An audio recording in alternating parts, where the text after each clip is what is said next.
Hasto Kristianto, Sekjen PDIP, akhirnya diseret ke kantor polisi, dilaporkan ke polisi gara-gara ucapannya yang dinilai terlalu lepas landas, menuduh KPU dan Bawaslu tidak netral, menuduh aparat TNI Polri tidak netral.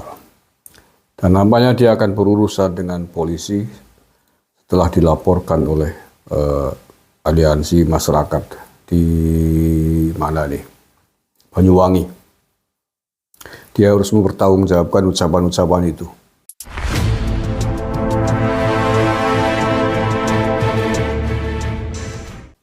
Ya, saya kira sepakat bahwa Hasto memang di beberapa kesempatan dalam wawancara dengan entengnya mengatakan bahwa pemilu ini curang. TNI Polri sudah dikondisikan tidak netral. Begitu juga KPU Bawaslu.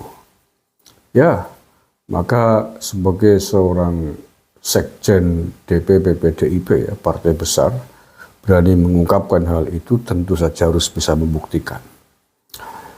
Saya baca di surya.co.id. Dia dilaporkan oleh Aliansi Masyarakat Peduli Demokrasi Banyuwangi ke Polres Banyuwangi pada hari Kamis kemarin. Hasto Kristianto dilaporkan polisi karena pernyataannya dalam video yang beredar viral di media sosial. Aliansi Masyarakat Peduli Demokrasi Banyuwangi menuding Hasto telah menyebarkan kabar bohong atau hoax kepada masyarakat Indonesia. Koordinator Aliansi Masyarakat Peduli Demokrasi Muhammad Saiful Rizal menilai pernyataan Hasto dalam video yang viral mengandung kebohongan. Bahkan video itu viral dan mengandung dugaan fitnah, kata Muhammad Saiful Rizal. Kemarin dikutip oleh surya.co.id. Rizal dan kawan-kawan juga membawa sejumlah bukti ke Polresta Banyuwangi, seperti tangkapan layar pernyataan Hasto saat wawancara. Juga link video yang beredar luas di media sosial, serta lampiran data pendukung lainnya juga kami serahkan, kata Rizal. Rizal menilai pernyataan Hasto yang menyudutkan KPU dan Bawaslu tersebut menggiring opini untuk mengagalkan hasil pemilu. Ya, makanya kemudian muncul banyak demo, karena mungkin terpengaruh oleh statement Hasto itu. Akhirnya semua orang tergiring opininya, menganggap KPU curang, KPU tidak adil, Bawaslu tidak adil, kan begitu. Pihaknya meminta kepada Hasto untuk dapat membuktikan ucapan yang dituduhkan ke KPU dan Bawaslu yang dinilai tidak netral itu. Ya, sepakat. Biar dia membuktikan ucapannya, karena ini menyangkut kepercayaan banyak orang, ya, ratusan juta orang atas penyelenggara pemilu. Ya, kalau ratusan juta orang kemudian terpengaruh, tidak percaya, jadi bahaya. Makanya kemudian muncullah demo aksi unjuk rasa, karena menganggap bahwa itu elit partai juga mengatakan begitu. Ya kita harus mengikut aja. Apalagi yang satu partai, satu pendukung, kan gitu. Itu dampaknya, ya, makanya hati-hati nih elit-elit partai, jangan asal ngomong karena berpengaruh di bawah. Pendukung fanatiknya akan menganggap itu benar dan kemudian dijadikan dalil, ya.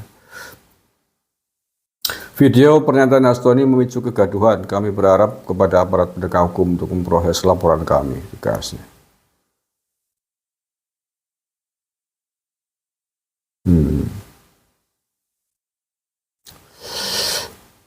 Sebelumnya Hasto Kristianto mengatakan ada upaya-upaya mengerdilkan suara para calon anggota legislatif caleg PDIP untuk tingkat DPR. Dia menyebut hal ini sebagai operasi politik khusus untuk menyingkirkan kader-kader PDIP yang selama ini dinilai kritis. Loh, yang milih rakyat kok gimana sih? Menyingkirkan gimana? Yang kalaupun tersingkir, ya yang menyingkirkan ya publik, rakyat yang tidak percaya dengan kader-kader Anda, Pak Hasto. Nggak usah nyalain KPU, nggak usah nyalain Bawaslu, nggak usah nyalain TNI Polri. Yang milih rakyat kok. Kalaupun tersingkir karena tidak dipilih oleh rakyat.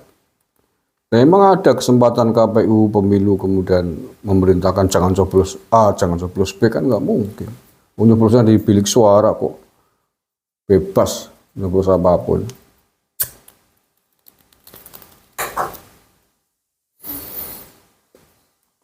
Jangan nyalain penyelenggara pemilu, Bang.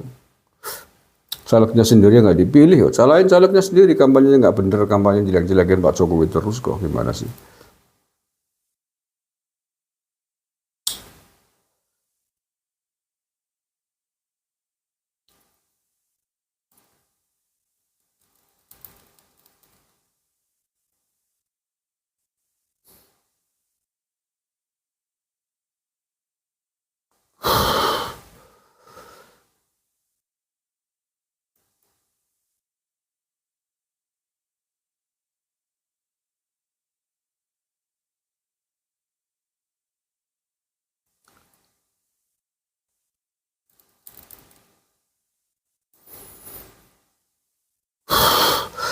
Selain itu, Hasto mengatakan bahwa PDIP mencermati dan memberikan solidaritas terbesar kepada partai politik pengusung pasangan nomor urut 3 Ganjar Mahfud yang juga tidak lolos parlemen karena perolehan suara kurang dari ambang batas 4%. Partai politik itu adalah P3, Perindo, dan Hanura. Hasto menyebut suara dari 3 parpol ini memang sengaja dikerdilkan oleh penguasa.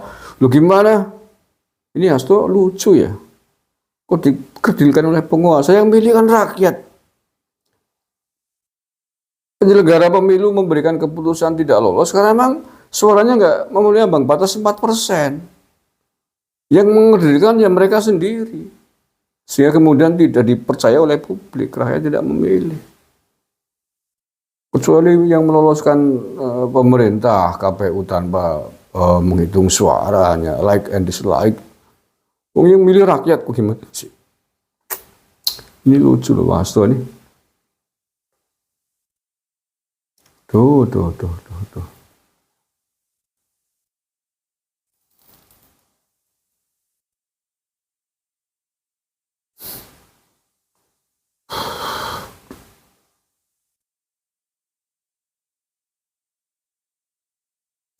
Tanya itu Sekjen PDIP itu juga menuding aparat TNI Polri yang dinilai tidak netral dan tidak independen pada pemilu 14 Februari kemarin. Nah ini bahaya nih, apalagi TNI Polri yang dituduh. Kalau rakyat sudah tidak percaya dengan TNI Polri, gawat negara ini. Ya karena TNI Polri garda terdepan menjaga keamanan. Kalau nggak percaya bisa runyam. Makanya harus dibuktikan nih, di mana TNI Polri tidak netral. Betul ya, ada yang laporin ke polisi biar menjadi pelajaran. Biar elit-elit partai tidak seenaknya ngomong di depan publik yang bisa memicu, memprovokasi massa. Ini harus dibuktikan Hasto ini. Ini menuduh TNI Polri tidak netral ini sama kasusnya mirip-mirip dengan jubirnya 03 dulu siapa itu? Aiman Wicaksono, nggak tahu kasusnya. Dia juga dilaporkan dan diproses itu gara-gara menuduh oknum polisi tidak netral. Disuruh membuktikan nggak bisa. Oke ya, untuk Hasto siap-siap aja, Anda harus sanggup membuktikan apa yang sampean tuduhkan itu. Pernyataan Anda jelas, sepakat, menimbulkan kegaduhan luar biasa. Faktanya sampai hari ini demo-demo masih terus berlangsung. Dan tuduhannya sama seperti Anda tuduhan itu. Seperti tuduhan Anda. Ucapan-ucapan mereka yang demo di KPU, di DPR kemarin itu terus berlangsung menuduh pemilu curang, antek penguasa, dan lain sebagainya, antek curang. KPU harus dipecat, ketua Bawaslu juga harus dipecat karena dituduh tidak netral, kan gitu. Polisi diteriaki antek curang itu kan sama, itu kan bisa jadi suara-suara itu akibat statement-statement para elit politik di atas yang mengatakan hal yang sama, akhirnya ditiru, di copy paste dan dibenarkan oleh masa di bawah yang tidak tahu menahu persoalan, ikut-ikutan. Maka harus bertanggung jawab di depan hukum. Mudah-mudahan diproses nih. Saya sepakat diproses nih. Bukan persoalan sekjen partai manapun, tapi yang menuduh memfitnah penyelenggara pemilu, memfitnah TNI Polri, begitu harus bisa membuktikan. Biar menjadi pelajaran ke depan, tidak ada lagi elit-elit partai politik yang ngomong seenaknya di media. Terima kasih. Assalamualaikum warahmatullahi wabarakatuh.